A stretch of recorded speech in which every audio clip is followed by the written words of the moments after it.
Hi everybody, Steve Griffiths here, developer of the MTPredictor software program. In today's video I'd like to look at how the US E-minis have unfolded over the last couple of days, this being 3rd and 2nd of April. If we start with just the standard MTPredictor trades, it was quite an interesting day yesterday, so I'd like to just go over these. Remember, for standard MTPredictor users, we advise them to use the STF color, which is our indicator down here, to gauge the large degree trend. And here you can see yesterday started off black, then the trend went red, so basically it was a declining day yesterday, so we'll be looking for sell setups. This is a 3-minute chart of the ES. You can see it's very quiet here to start with. However, if I zoom in later in the day, you can see we had a couple of setups here. Remember, we show history triangles when there was a potential trade set up and it could possibly have been a -1 loss, so we don't hide potential setups. So if I place the analysis on this red cell bar here, you can see that the market just took you in by 1 tick, then came and stopped you out again just by a couple of ticks. Remember, we use correct position sizing. This allows us to vary the number of contracts, lots or shares to keep our initial risk small under control. So in other words, this would have resulted in what we call a -1 loss, or a 1 risk unit. This is important because when the next setup arrived, which was here, if I place the analysis on, you can see the market went down to the first target, which was this level. We then look at our STF strength band in relation to our STF indicator. If it's less than the strength band, we assume the market's weak, and therefore we come out of the target. In other words, it's not trending. In this case, the trade would then have produced a profit, but the important thing is the profit would have been plus 2.3R, or 2.3 times the initial risk unit. Now compare that to a -1R loss to start with, and you can see the true power of correct position sizing, because the profits are larger than the losses, and that's the true key to successful trading. If we look at the YM again was a very interesting day on the standard setups. If I put the session breaks on, you can see that this was yesterday. If I look at the STF color, again it was black stroke red, so down all day. We had an initial setup here at around 12 o'clock New York time. We placed the analysis on this red cell bar. You can see the market came in. Again, our position sizing, keep our number of lots, contracts or shares varied to keep our initial risk small under control.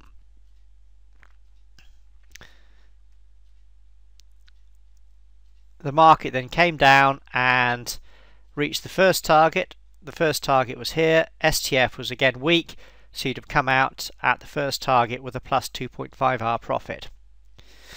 Later in the day we had the same setups. Later in the day we had the same setups as the ES, which again would have been a -1R loss to start with. I'll just show you that one again. There's the trade setup, just taken in, come back out here for a -1R loss. We then have the same setup here again on the ES later in the day, and this would have gone down to the first profit target here. Again, STF was weak, so we come out to the first profit target for a plus 2.8R profit. So the YM was a very good day yesterday, where we had plus 2.8R, minus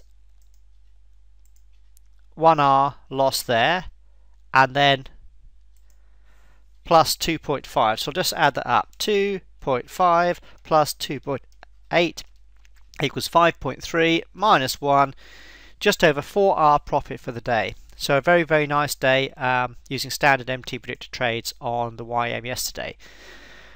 But the trade I want to look at for advanced traders, so that's what the standard traders do. Standard traders use the STF color because that's easy, and that's what we get them to do because it's a simple indicator to use, just follow the color. But once you're an advanced MTPredictor user, you can then start to look at trades like this one here, the TS3 sell on the YM here at 1 o'clock on the 2nd. This is the 2nd of April, and again, this looks like it's a against the STF color, which is blue, so therefore standard traders wouldn't take this, but I want to show how advanced traders could have. Advanced traders, we look to the 15-minute charts. So let's have a look at review the 15-minute charts as of the 2nd of April for all or the 3 US minis. Let's start with the main one, which is the ES. This is what we call the boss because most markets tend to follow it.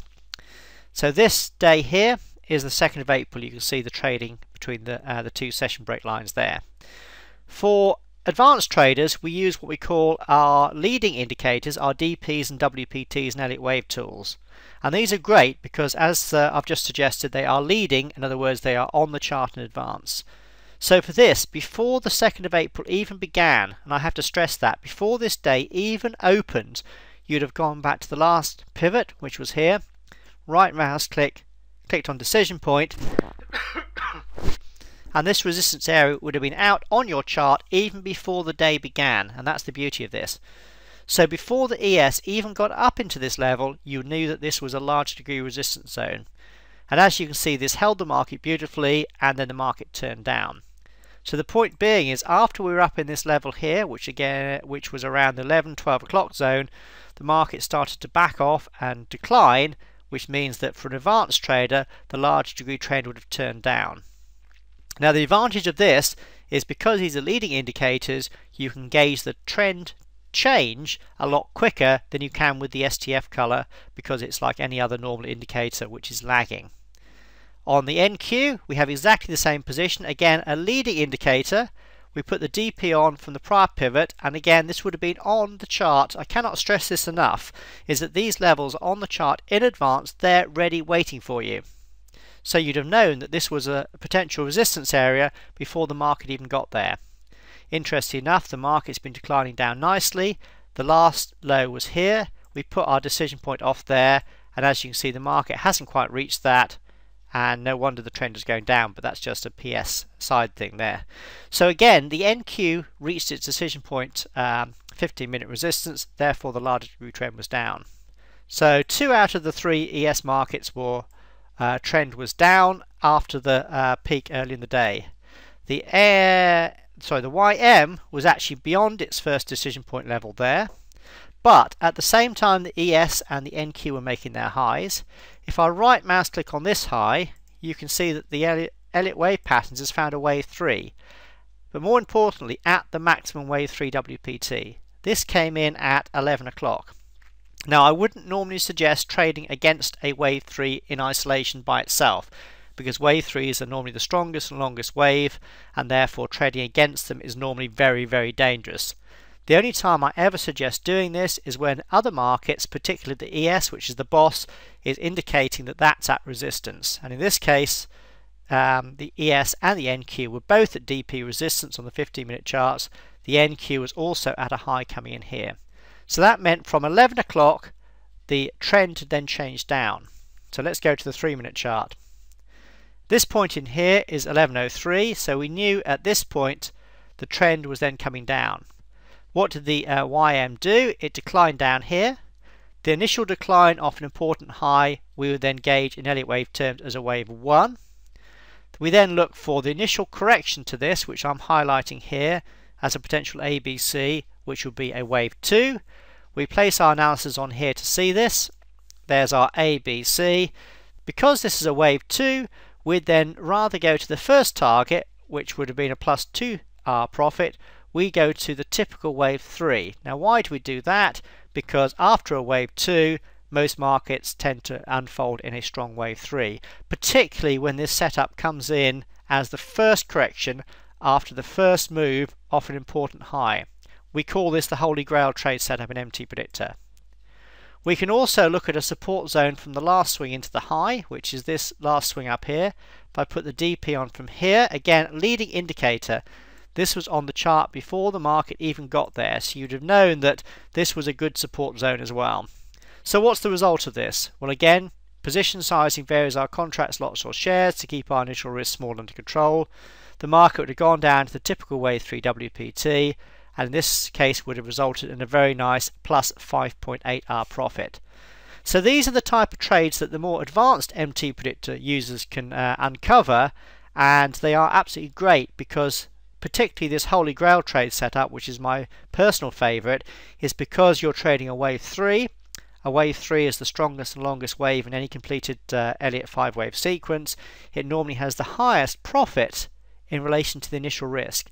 And this actually was the reason why I designed MTPredictor in the first place, to capture this very kind of trade. But the whole point of this video was to first of all go over the standard trade setups, have a look at yesterday, see how they were unfolded, but then move on to show how advanced traders use the 15-minute charts and use our DPs and WPTs and Elliott wave patterns on the 15-minute charts to gauge the large degree resistance. And because these are leading indicators, they're on the charts in advance, ready and they're waiting for you. This would have allowed to gauge the trend change on 2nd of April earlier, and because of that would then have allowed you to take this TS3 sell, identified it as a holy grail, and as such had a very nice plus 5.8R profit.